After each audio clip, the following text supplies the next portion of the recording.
కాళేశ్వరం ప్రాజెక్టుపై ప్రధానమంత్రికి తెలంగాణ బీజేపీ తప్పుడు సమాచారం ఇచ్చిందని ముఖ్యమంత్రి రేవంత్ అనడం సమంజసం కాదని, ఆ వ్యాఖ్యలను తాను పూర్తిగా వ్యతిరేకిస్తున్నామని బీజేపీ జాతీయ ఉపాధ్యక్షురాలు డీకే అరుణ అన్నారు.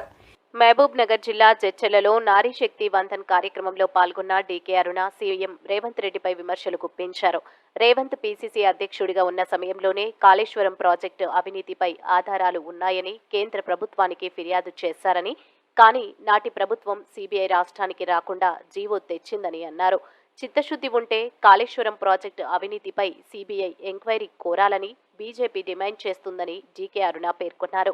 కాళేశ్వరం ప్రాజెక్టుపై సీబీఐ ఎంక్వైరీతోనే వాస్తవాలు వెలుగులోకి వస్తాయని, కానీ జ్యుడిషియల్ ఎంక్వైరీ అనేది కాలయాపనకు మాత్రమే అని అన్నారు.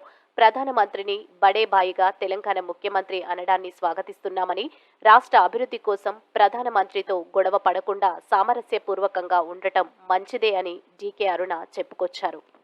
ఇప్పుడు తెలంగాణ రాష్ట్రానికి కాదు, దేశం మొత్తం కూడా ఎక్కడ ఏ ప్రభుత్వాలు ఏ పార్టీలు అధికారంలో ఉన్నా నరేంద్ర మోదీ గారు ప్రతి ఒక్క రాష్ట్రానికి పెద్ద ఎత్తున సమానమైనటువంటి అభివృద్ధి కార్యక్రమాలను సహకరించింది. పూర్తిగా ఇక్కడ మన ప్రభుత్వం లేకపోయినా పూర్తి స్థాయిలో కేంద్ర ప్రభుత్వం, నరేంద్ర మోదీ గారి ప్రభుత్వం సహకరించింది అభివృద్ధికి.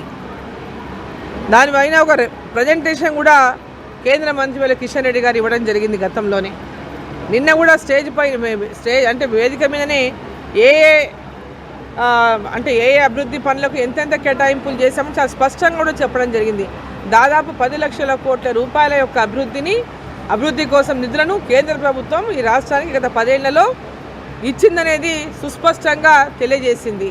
సో అదేవిధంగా ఇప్పుడు తెలంగాణ అప్పుల రాష్ట్రంగా ఉన్నటువంటి తెలంగాణలో అభివృద్ధి సాధ్యం కావాలంటే అది కేంద్ర ప్రభుత్వం సహకారంతోనే పూర్తిగా సాధ్యమవుతుంది. అవి రోడ్వేస్ కావచ్చు, రైల్వేస్ కావచ్చు, లేదా హెల్త్ పరంగా కావచ్చు, ఆరోగ్యపరమైనటువంటిదే కానీ, విద్యాపరమైనటువంటిదే కానీ, ఏ రకమైనటువంటి ఇన్ఫ్రాస్ట్రక్చర్ అయినా గ్రామీణ ప్రాంతాల్లో కావచ్చు, పట్టణ ప్రాంతాల్లో కావచ్చు, అన్ని రకాలుగా విద్య, వైద్యం, అన్ని రంగాల్లో కూడా ఈ రాష్ట్రానికి పూర్తి స్థాయిలో అభివృద్ధి జరగాలంటే కేంద్ర ప్రభుత్వం పూర్తి స్థాయిలో సహకరించినప్పుడే సాధ్యమవుతుంది. ఇప్పుడు ఉన్నటువంటి పరిస్థితుల్లో తెలంగాణలో అనేకమైనటువంటి హామీలు ఇచ్చి అధికారంలోకి వచ్చింది కాంగ్రెస్ పార్టీ. కాబట్టి ఆ హామీలన్నింటినీ వాళ్ళు నెరవేర్చలేమనేటటువంటి విషయం స్పష్టంగా వారు వచ్చినటువంటి విషయం మనకు అర్థమవుతా ఉంది.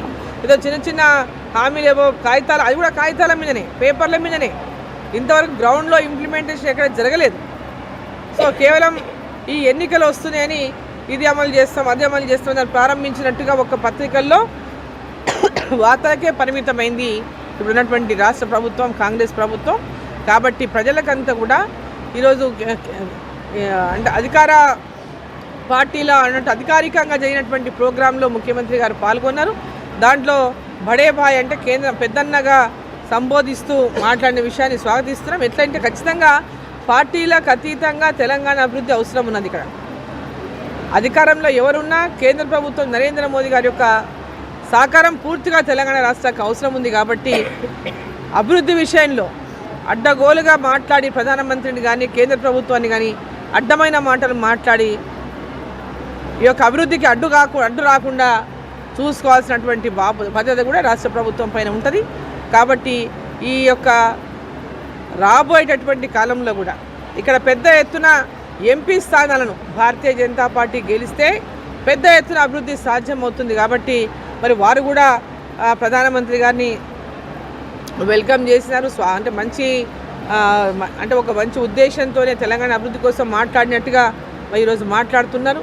మరి ఏదైనా ఈరోజు తెలంగాణ అభివృద్ధి కోసం కట్టుబడి పార్టీలకు అతీతంగా అభివృద్ధి విషయంలో మటుకు మరి ఇక్కడ రాజకీయాలు లేకుండా ఎక్కడ ఏ పార్టీ అభ్యర్థి ఎక్కడ గెలిచినా, ఎమ్మెల్యేగా, పార్లమెంటు సభ్యుడిగా గెలిచినా అక్కడ ఇక్కడ కలిసి పనిచేస్తేనే అభివృద్ధి సాధ్యమవుతున్నటువంటి విధంగా ఈరోజు ముందుకెళ్లాల్సినటువంటి అవసరం అయితే ఉన్నది.